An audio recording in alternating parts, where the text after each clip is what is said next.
Hello friends, स्वागत है आपका आपके अपने लीगल चैनल सोच पर प्रहार में। मैं हूं एडवोकेट सनी शर्मा। अभी फिर से एक और वीडियो आप ही लोगों की रिक्वेस्ट पर, आप ही लोगों के प्रश्नों पर, क्योंकि दोस्तों आपका ये अपना चैनल है। यहाँ पर मैं आपके कमेंट सारे रीड करता रहता हूँ। ठीक है, मैं जवाब नहीं दे पाता इतने कमेंट्स का, लेकिन यहाँ जरूर रहते हैं कि एक दिन इस पर वीडियो लेके आऊँगा। तो दोस्तों वैसा ही ये वीडियो है आप ही लोगों का। इस वीडियो में दोस्तों ये बताया है मैंने कि जो साक्ष्य होते हैं, एविडेंस होते हैं, वो आप कैसे कोर्ट में सबमिट कर सकते हैं। मीन्स कई बार आप लोगों की क्वेरी होती है कि सर हमारे पास तो दुनिया भर की चीजें हैं सामने वाले के खिलाफ, लेकिन बात सारी है कोर्ट सुन नहीं रही। हम क्या करें? हमारे पास रिकॉर्डिंग भी है, हमारे पास फोटोग्राफ भी है, हमारे पास वीडियो भी है, लेकिन कोर्ट कहते हैं कि नहीं, तुम अपना रिप्लाई फाइल करो। दोस्तों देखिए, आज मैं आपको सारी प्रक्रिया पहले बता दूं। प्रक्रिया स्पष्ट रहेगी, आपको कभी कोई दिक्कत नहीं आएगी और आपके माइंड में शांति भी रहेगी, पीस ऑफ माइंड आपका बना रहेगा। क्योंकि अगर हमें प्रक्रिया नहीं पता होती तो ही हम परेशान होते हैं, प्रक्रिया पता होती है तो हमें परेशान होने की जरूरत नहीं है। तो दोस्तों मैट्रिमोनियल विवादों में तीन केस होते हैं, 498 है, 125 डीबी, जो कॉमनली होते हैं। इन तीनों केसेज में एविडेंस आपको कैसे सबमिट करना है वो मैं बता रहा हूं। दोस्तों देखिए, 498 में मेंटेनेंस का तो कोई चक्कर होता नहीं है। तो यहां पर जो भी आपके पास एविडेंस होंगे उसको दाखिल करने के लिए आपको वेट करना पड़ेगा काफी लंबा। कारण क्या होता है? जब चार्जशीट आपकी कोर्ट में फाइल हो जाती है, चार्ज आपके फ्रेम हो जाते हैं, आपकी बेल भी हो जाती है, और दोस्तों उसके बाद फाइल लग जाती है प्रोसिक्यूशन एविडेंस पे। प्रोसिक्यूशन एविडेंस बहुत लंबी स्टेज होती है, क्योंकि यहां पर प्रोसिक्यूशन को सारे ही विटनेस की गवाहियां करानी पड़ती है और आपके वकील साहब को उन सारे गवाहों का क्रॉस एग्जामिनेशन कराना होता है। तो ये बहुत ज्यादा टाइम लेता है, क्योंकि पुलिस वाले गवाह होते हैं उसमें, और पुलिस वाले कई बार बहुत ज्यादा समय लगा देते हैं गवाही में आने पे, क्योंकि उन लोगों के पास समय नहीं होता है। तो कई बार मान लेते हैं 3 या 4 डेट भी निकल जाती हैं, तो 6-7 महीने 8 महीने तो एक एक गवाह में निकल जाते हैं।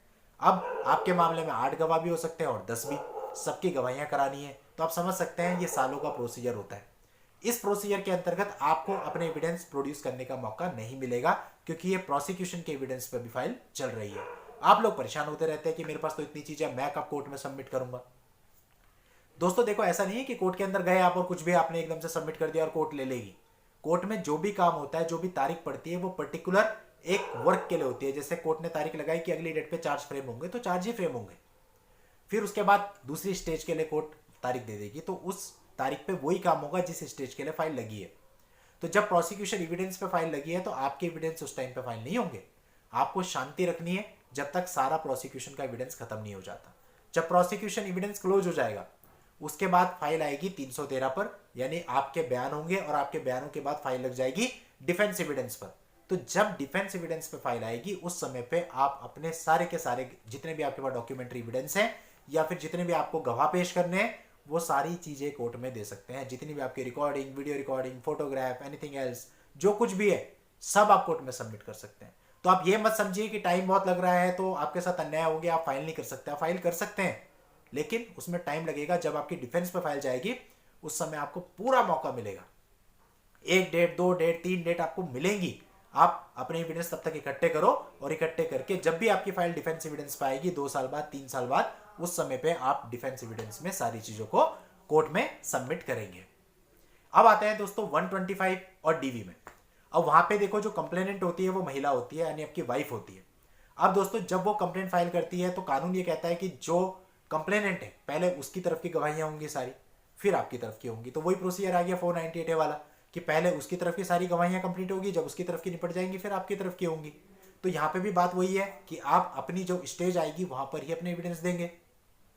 लेकिन दोस्तों यहां थोड़ा सा डिफरेंस है मेंटेनेंस के मामले में और डीवी के मामले में। होता क्या है कि इंट्रीम मेंटेनेंस शुरू में ही बन जाता है, पहले साल में, 7 महीने बाद, 8 महीने बाद, ज्यादा 1 साल के बाद आपका इंट्रीम मेंटेनेंस बन जाता है, और आपकी एविडेंस की स्टेज आती है बहुत बाद में।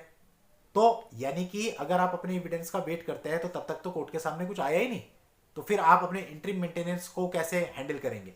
यानी कि फॉर एग्जांपल, अगर आपका पार्टनर किसी एडल्ट्री में रह रहा है, अब आपको प्रूफ करना है कि वो एडल्ट्री में रह रहा है, इसलिए उसका मेंटेनेंस नहीं बनता, लेकिन एविडेंस तो आपने दिए नहीं क्योंकि अभी तो आपकी स्टेज ही नहीं आई। तो फिर ऐसे केस में कैसे होगा? कोर्ट को कैसे पता चलेगा कि वो एडल्ट्री में रह रहा है? वर्बली आप बोल दोगे, उससे तो काम चलेगा नहीं।